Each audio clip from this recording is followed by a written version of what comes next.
अच्छा, मुझे ये बताएँ कि अब मैं चाहता हूँ कि आप जो है ना वो इसके अंदर डिटेल में अगर हम जाएँ आपकी जर्नी के अंदर, तो उसकी स्टेजेस वाइज़ आप मुझे बता सकते हैं कि पहले स्टेज ये होता है और साथ में वो बंदा भी सीखते जाए जो सामने आपको दिख रहा है। अगर स्टेजेस वाइज़ मैं आपसे पूछूँ, आपके अपने एक्सपीरियंस से तो किस तरह समझाना चाहेंगे पूरे के पूरे अगर कोई करना चाहता है ई-कॉमर्स?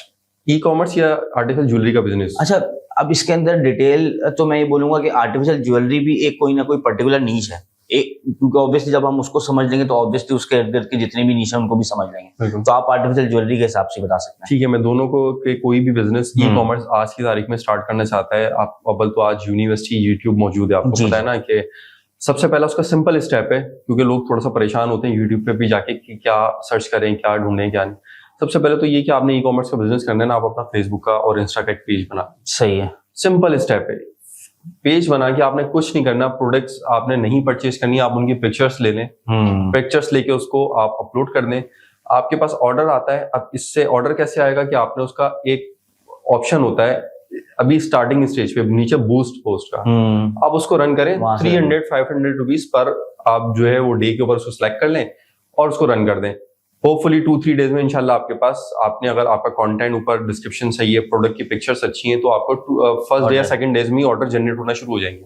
आप वो ऑर्डर वहां से लाके और कस्टमर को शिप कर दें। अब जिस आर्टिकल्स में आपको रिजल्ट्स आ रहे हैं वो आप परचेज करके रख लें अपने पास। तो सिंपल स्टेप है करने वाले के लिए ना, और 1 महीने की बात है, 1 महीने के अंदर आप अपने बिजनेस को ग्रो कर सकते हैं। ऐसे ही है। अच्छा, ये आपने सही बात करी, सिंपल स्टेप है करने वाले के लिए। बिल्कुल। अच्छा, मैंने देखा कि बहुत सारे लोग इसी उसमें चले जाते हैं कि प्रोडक्ट क्या बेचूं, तो उसी वजह से ना उनका वक्त और लगता जाता है। अब जैसे कि आप अब बताइएगा कि क्या आपके साथ ऐसा हुआ था, क्योंकि आपके पास तो एक पीछे प्रोडक्ट लाइन थी तो आपने बोला चलो मैं इसको बेचता हूँ, लेकिन ज्यादातर लोगों का प्रॉब्लम मैं देखता हूँ कि वो एक अरसा जो है ना सिर्फ विनिंग प्रोडक्ट ढूंढने में लगा देते हैं, लेकिन जब तक करेंगे नहीं तो पता कैसे लगेगा। तो इनके बारे में क्या कहना है? ये आपने बहुत ही, इस टाइम मैं समझता हूँ हमारे पाकिस्तानी जितने भी नौजवान हैं या जो भी वर्किंग करने के लिए लोग मौजूद हैं, बड़ा अहम टॉपिक आपने डिस्कस किया है। हमारे पाकिस्तान के अंदर ना प्लानिंग्स बहुत हैं, एग्जीक्यूशंस नहीं है। ये जो बात कर रहे हैं कि हम लोग एक कल्चर हमने बना लिया जो कि कल्चर नहीं होना चाहिए था, कि चाय के होटल्स पे हम लोग बैठे हुए, हम देखते हैं कि लड़के बैठे हुए पूरी रात बैठे हुए, ठीक है ना, आप घरों पे बैठे हुए डिस्कस कर रहे हैं, प्लानिंग्स हो रही हैं लेकिन एग्जीक्यूशंस नहीं हो रही। ऐसे ही है। तो बल्कि मैं तो ये कहता हूँ, एक थोड़ी सी कंट्रोवर्शियल हो जाएगी कि जहां 4 लोग बैठ के मीटिंग कर रहे हैं ना, वो बिजनेस हो ही नहीं सकता। ऐसे ही है, बिजनेस पॉसिबल ही नहीं है जब 4 लोग प्लानिंग। आप ना प्लानिंग से बेहतर है आप उसको एग्जीक्यूट करें। छोटा सा आपने भाई आप 4 प्रोडक्ट डाल के देख लेना, आपको पता चल जाएगा कौन सी विनिंग प्रोडक्ट है। तो लोग एग्जीक्यूट नहीं करते। आप बहुत बड़ी प्लानिंग ना करें, बहुत छोटे से एग्जीक्यूट करके स्टार्ट कर लें। अच्छा, दिमाग में उनके ना ये भी होता है, एक चीज में मुझे डिटेल आई कि क्योंकि मैं इसके बारे में पढ़ता भी हूँ, लोगों को जानता भी हूँ, तो दिमाग में उसका ये भी होता है प्लानिंग क्यों बढ़ रही होती है उसकी, क्योंकि जो है वो रिस्क उसको चाहता है लॉस ना हो। सही ना, वो प्लानिंग में इतना टाइम इसलिए भी लगा देते हैं कुछ लोग कि यार मैं जब कोई चीज लेके आऊँ ना वो तो पहले दिन ही चले और पहले दिन ही जो है ना वो परफेक्ट हो। तो आप मुझे बताएं क्या ऐसा पॉसिबल है कि कोई चीज मैं आगाज करूं उसमें कोई लॉस ना हो और वो खुद ब खुद ही जो है ना वो अच्छे से अच्छे पहली शॉर्ट में ही जो है ना वो अच्छे से अच्छा चलता जाए? आप बताएं इसके बारे में। पहले तो इसमें एक चीज मैं ऐड ऑन करूंगा, हम अपने शरीर लिहाज से, कि अगर उस बिजनेस किसी भी बिजनेस में लॉस नहीं है ना तो वो बिजनेस ही हराम है। ऐसा ही है, ठीक है ना। तो और जिसके अंदर एंटरप्रेन्योर कौन होता है? रिस्क टेकर होता है। अगर आपको रिस्क, आप जो छोटा सा बिजनेस स्टार्ट कर रहे हैं उसमें 5,000 10,000 का रिस्क लेने का आपका नहीं है, तो आप, मैं समझता हूँ, बिजनेस कर ही नहीं सकते। तो बिजनेस अगर डे फर्स्ट से प्रॉफिट के माइंड से करेंगे तो बिजनेस नहीं रन होगा। आपको पहले माइंड का लॉस बनाना पड़ेगा। यार मैंने 1 महीना इन्वेस्ट करना है कि इसके अंदर अपनी जेब से देना है। ऐसे ही है, 1 महीना है, 2 महीना छोटे पैमाने पे कर रहा हूँ, वरना तो अमूमन होना चाहिए कम से कम 3 मंथ्स का आपके पास बैकअप होना चाहिए कि 3 मंथ तक मैंने इसमें सिर्फ इन्वेस्ट करना है, आफ्टर डेट मैंने इसमें निकाल ले। अब वो बेशक आपके पास 1 लाख रुपीज है ना, आप उसको 3 मंथ्स पे डिवाइड कर दें, 30,000। आपने 500 का एड चलाना है, ठीक है ना, 500 का मिसाल के तौर पर और कुछ उसके अंदर एड ऑन कर ले, 30,000 का एक्सपेंस उसमें आप डाल दें। ऐसे ही है, आपको मिलेगा रिजल्ट, ठीक है ना। लेकिन आप डे फर्स्ट से रिजल्ट की कोशिश करेंगे ना तो आप बहुत जल्दी मायूस हो जाएंगे और वो चीज नहीं चलेगी। ऐसे ही है। तो पहले तो आप ये कहते हैं कि पहले जो है ना वो इस चीज का आगाज कर ले कि भाई जो चीज समझ आ रही है उसको लगाए, थोड़ा बूस्ट करे और देख ले कि भाई चल रही है या नहीं चल रही। नेक्स्ट स्टेप क्या होगा? ऑर्डर्स आना शुरू हो गए, 1-2 ऑर्डर्स आ रहे हैं हमारे पास, और अब इसके बारे में क्या कहेंगे, अब उसको किस चीज पर फोकस करना चाहिए? अच्छा, सबसे अहम चीज जो लोग हमारे पाकिस्तान में अनफॉर्चुनेटली नहीं है, ठीक है ना, वो मैं कहता हूँ, अगर आपने ब्रांड बनना है ना, ब्रांड बनने के लिए कोई बहुत बड़ी लॉजिक्स आपको नहीं चाहिए। वो सिंपल पहले स्टेप से आती है। इसके बाद जो सबसे पहला स्टेप आता है, कस्टमर सपोर्ट। जी, कस्टमर सपोर्ट हमारे पाकिस्तान में इसके ऊपर तवज्जो नहीं दी जाती। कस्टमर सपोर्ट आपकी वाहिद चीज ऐसी है जो कि आपको एक सेलर से एक ब्रांड में कन्वर्ट कर देती है, ठीक है ना। हमारे पास राइट्स ही नहीं है या बने हुए हैं, हमारे पास कानून, हमारे पास उसको इम्प्लीमेंट नहीं होते वो, ठीक है ना।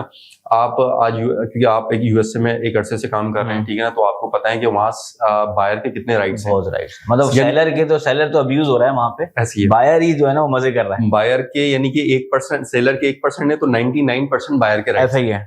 तो वो क्यों है? अच्छा, क्यों फिर वहां की इंडस्ट्री ग्रो कर रही है ई-कॉमर्स की? क्यों? क्योंकि कस्टमर को जब तक ट्रस्ट नहीं आएगा, और कस्टमर अपने, देखिए कस्टमर, मैं खुद कस्टमर होकर सोचूं कि यार आंख बंद करके मैं सोचता हूँ कि मैं एक प्रोडक्ट मंगवाना चाहता हूँ, मेरे पास टोटल 1500 रुपए मैंने मंथली सेविंग की है अपनी, ठीक है ना, एक महीने के पैसे मैंने अपने एक किसी फीमेल ने या मेल ने अपनी सैलरी में से, अपनी पॉकेट मनी में से जोड़े, और 1500 रुपए का मैं कुछ ऑर्डर करना चाहता हूँ XYZ।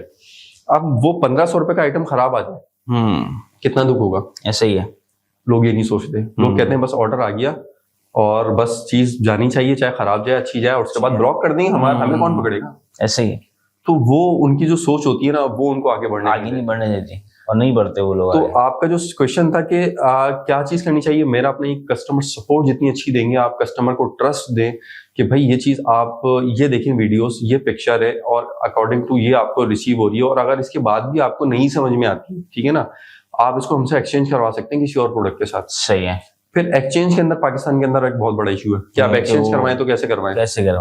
अब कस्टमर को क्या कहा जाता है कि बस आप जाएं और खुद ये पार्सल किसी कोरियर के थ्रू भेजें, और उसके बाद जब हमें रिसीव होगा तब हम दूसरा भेजेंगे।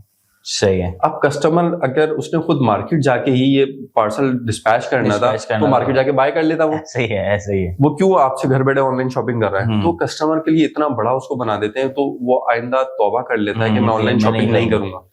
और अभी भी, बल्कि आप सही कह रहे हैं, अभी भी बहुत सारे लोग मेरे क्योंकि मैं बोलता हूँ कि भाई ऑनलाइन यहाँ से लो, क्योंकि मुझे लगता है जो दराज पे मुझे प्राइसिंग मिलती है वो मुझे आम मार्केट में नहीं मिलती है, कम ही मिलती है मुझे उस प्राइसिंग ना।